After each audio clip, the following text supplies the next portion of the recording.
1 million without knowing how equals frustration and failure. So it's important to know how to go about your mission. Many are in business, they have never learned how. They think what they need is capital. No, you need capital how. Capital how is what gets you there. One of our elders here has a functional foundation, and this foundation looks after widows. And he told me a story last Sunday, very interesting, because he was buying, the foundation was buying, grinding meal for everybody. And I said, look, why don't we find out from them what they are good at doing? And so they asked this woman, I said, he's good at baking pop-off and akara. And what she needed was 8,500. 8,500. They put 8,500 in her hand. First month, she made 24,000 out of it. Come on now. How to. The know-how. What do you know how to do? He said, I know how to bake akara and pop-off. How much do you need to get started? He said, I would need 8,500. They put 8,500 in her hand, and in 1 month, 24,000. He rented a shop. By the time they saw her, they couldn't recognize her. Are you the one? 8,500 with know-how transformed her destiny. 8,500 with know-how. 1 million without know-how will finish. A man came to me one time and said, I don't know what to do. I said, what is the problem? He said, I gave 1 million to my son to start business. He finished it. He came back again. I said, no, I won't give anything. So they begged me. So I gave him another 1 million. He said, I was finished. He said, I'm going to sell everything I have now before I die, because I know this one will finish it. Now, 1 million without knowing how equals frustration and failure. So it's important to know how to go about your mission. You are in industry. Go and learn the know-how in that aspect of industry. You are in ministry. Settle down to learn how to go about it. The know-how is the capital prize in your journey to leadership. You cannot take the lead, set the pace, and blaze the trail without knowing how in any field.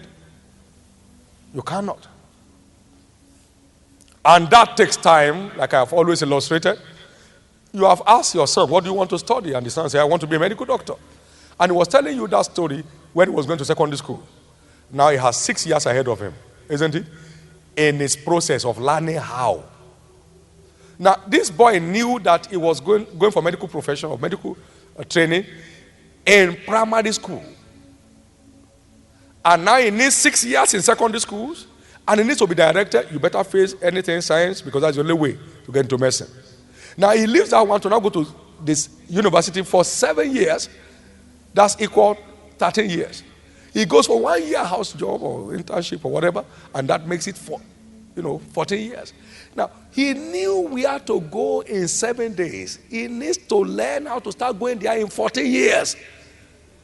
That's why I called the know-how as the capital price in your journey to leadership. It's a capital cost. That's why the Bible says wisdom is the principal thing. With all you're getting, get understanding. Wisdom is the principal thing.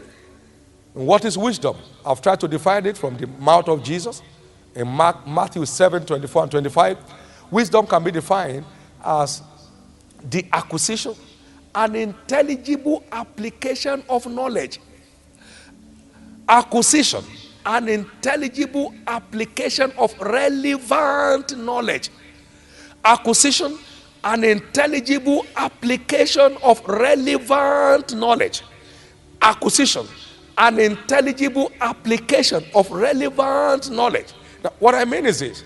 Somebody is going to manufacturing. He will be stupid to be reading Charles Spurgeon's books to develop his skills in manufacturing. And be reading Smith Wigglesworth's books. You can read those ones for inspiration. But for direct application, you will need to read the works of great manufacturers in the area of manufacturing you are going into, and understudy the practicing manufacturers in that field. That is relevant knowledge. Relevant knowledge. You cannot become a leading lawyer reading my books. No, my books can inspire your understanding in legal books, but will never be a substitute for it. Listen to me again. I mean acquisition and application of relevant knowledge. Relevant knowledge. I met one of our daughters in Côte d'Ivoire, and I said, hey, my daughter, what are you heading for? Because he works for their broadcasting industry. He said, I want to emerge an Oprah Winfrey in Africa. I said, good.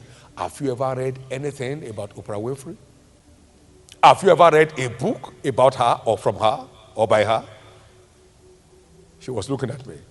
I said, you have not started your journey. You have not started your journey.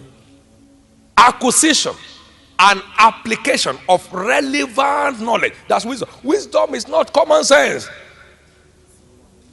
No, it is common sense that makes common men. There are many common men in Africa because we only celebrate common sense. We celebrate what? Common sense. My forefather told my father that just mind where you are going.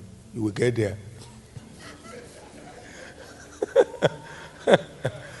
And my grandmother told my mother that as long as you don't cause trouble, there is no way you will not make it. Amen. Then the question is, how more did your father make it?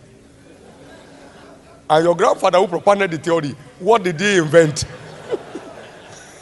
You see, common sense and native intelligence has eroded the African man's place in leadership. We are not craving after current knowledge, so we become outdated. It's so important for you to know that without acquisition of relevant knowledge and application of the same, your access to the throne is impossible. Because by wisdom, by know-how, kings reign and princes decree justice. By wisdom, princes rule, and yea, all the judges of the earth, all of them, all the judges, every leader in every field, raised by wisdom, raised by being in touch with the know-hows. They are in touch with the know-hows. They are in touch with the know-hows. Now, you see, last night I was checking out on a few things here, and then 2002, I began studying some universities that made so much run in preparation for Covenant University.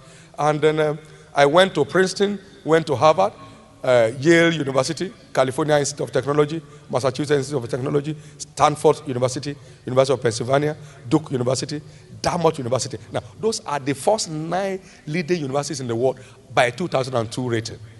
Now, we're going to start a university, so let's get the ones who are causing the waves now. So I went down the system, downloaded all downloadables, and now began to study them like somebody going to write a professional exams on it.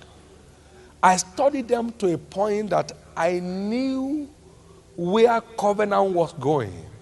The spirit of prophecy was riding on knowledge. Is somebody hear what I'm talking about? Now, because now, listen to me. Harvard was number 2 here. Princeton was number 1. Now, all these universities were church-based universities. In fact, Princeton, you must be able to render the whole New Testament in Greek before you can be admitted.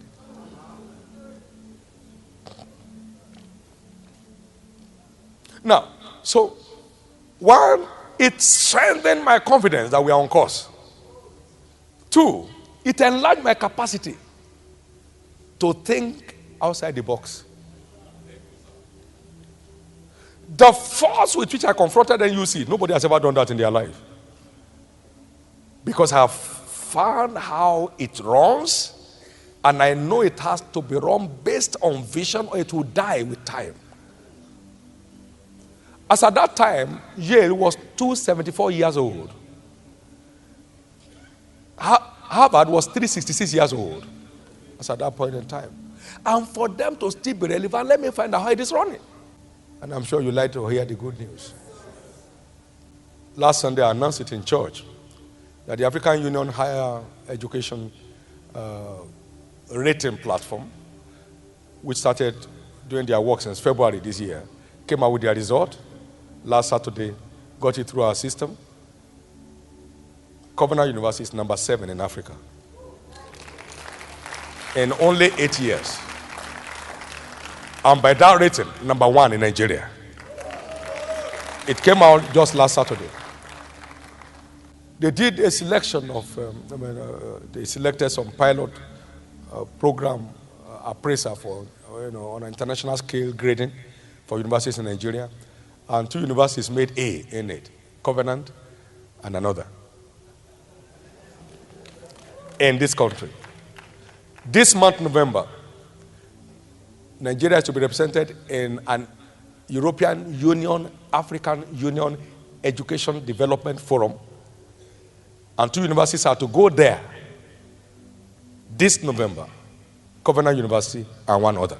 Now, all that in 8 years, because of 1, grace, 2, a working knowledge of the subject. A working knowledge of. I knew more than I knew my name, that Covenant University under 10 years, and I spoke by prophecy. I said within 10 years, it will become a world-class university. I said within 10 years. Now this is 8 years. This is 8 years. Today, state governments need our input. Federal government needs our input. Today, the entrepreneurial development studies that we do here is now made compulsory for all Nigerian universities. And they are supposed to come and learn it here. 8 years. You see, I'd like you to hate common knowledge. Common sense. Hate common sense. It makes a common man hate common sense. If you are a tailor, learn how to tailor properly. Understand how to expand tailoring empire. Commit yourself to doing the same thing. You'll be there. Today I'm in touch with a number of presidents across the nations of the world, but I learned how to relate with them from Billy Graham. Amen. I learned how to relate with them and how to define my limits from him. His was among the biographies I selected in preparing for ministry, 39 of them. So I'm not running ministry by common sense. No. I'm drawing on the intelligence, the high-level intelligence of giants. I soaked myself in their knowledge, and I'm still buying into their wisdom and doing what I'm doing. Many know where they're going, very few know how to get there. Go and learn how to get there. It's a lifelong school. Lifelong school. I am sure you really enjoyed this video. It carries a powerful message that will transform our lives, business, and entrepreneurial pursuits. If you really love this video, please click on the like button for it to reach out to more people. You can also share this video to those you know will benefit from it. Also, if you haven't subscribed, click on the subscription button and also the notification bell for you to get notified of our weekly uploads. If you want to succeed in your finances, in your ministry, business, entrepreneurial journey, or in life, check out this next video. It will really help you. Thanks for watching.